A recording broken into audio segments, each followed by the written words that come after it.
Hello guys, good evening everyone for today's video mga guys. So titingnan natin yung niluluto natin mga idol, yung pinapakuluan natin.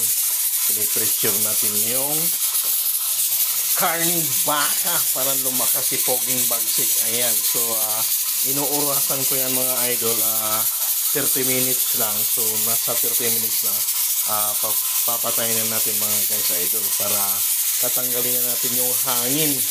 Tapos saka natin lagyan ng mga sangkap. Let's go! So ayan po, ito po yung repolyo natin mga idol. Yun po yung ilalagay natin mamaya. So yung iba po nandun na po, nakalagay na po doon sa pressure cooker natin mga guys. Ito na lang ang huli para titimplahan na lang mamaya. Tara, tatanggalin natin yung hangin mga guys. Tara guys, tatanggalin natin yung hangin ng pinipressure natin ng karning baka mga idol kasi puno pa ng hangin ito mga guys. Huwag natin bibiglain, baka yan ay sasabog. Delikado. Ayan.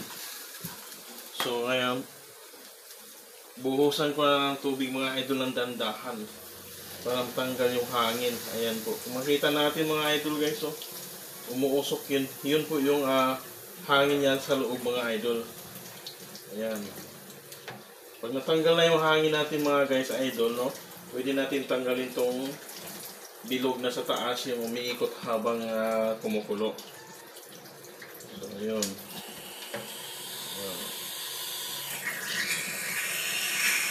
Ayan. Kung narinig yung mga guys, sumisisip yung hangin.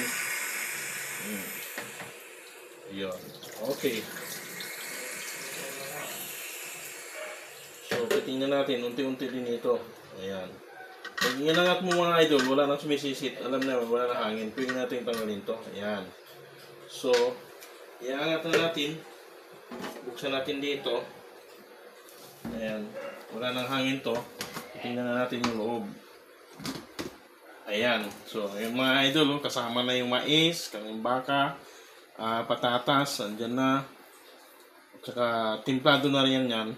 Ngayon, isasalang na natin ito ulit mga guys. Tara. Isasalang natin ulit. Isasalang natin ulit yan mga guys. Sindihan natin ulit. Ayan.